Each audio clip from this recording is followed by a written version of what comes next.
আসসালামু আলাইকুম। আপনারা যে দৃশ্যটি দেখছেন এটি বাংলাদেশের একজন কৃষকের পেঁয়াজ বপনের কাজ।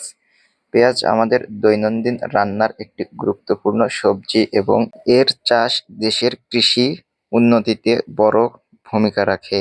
পেঁয়াজ চাষের জন্য দোআঁশ বা বেলে মাটি সবচেয়ে উপযোগী।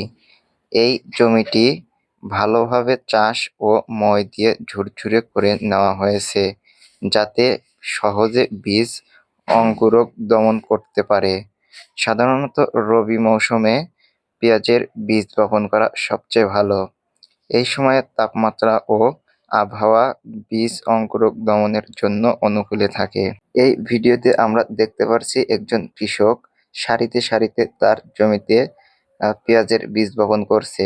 এভাবে সারিতে সারিতে বীজ বপন করলে পরবর্তীতে পরিচর্যা যেমন নিড়ানি দেওয়া, আগাছা দমন ও সেচ দেওয়া সহজ হয়। পেঁয়াজের ভালো ফলনের জন্য সুষম সার ব্যবস্থাপনা অত্যন্ত জরুরি। জমি প্রস্তুতির জন্য গোবর বা জৈব সার ব্যবহার করলে মাটির আর্দ্রতা বৃদ্ধি পায় এবং ফলন ভালো হয়। বীজ বপনের পর হালকা সেচ দিতে হয়, তবে অতিরিক্ত পানি জমে থাকলে পেঁয়াজের বীজ ও চারা ক্ষতিগ্রস্ত হতে পারে। তাই সেচ ব্যবস্থায় বিশেষ সতর্কতা প্রয়োজন রয়েছে।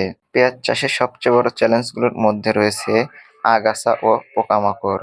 নিয়মিত জমি পর্যবেক্ষণ করলে প্রাথমিক অবস্থাতেই এই সকল সমস্যা নিয়ন্ত্রণ করা সম্ভব।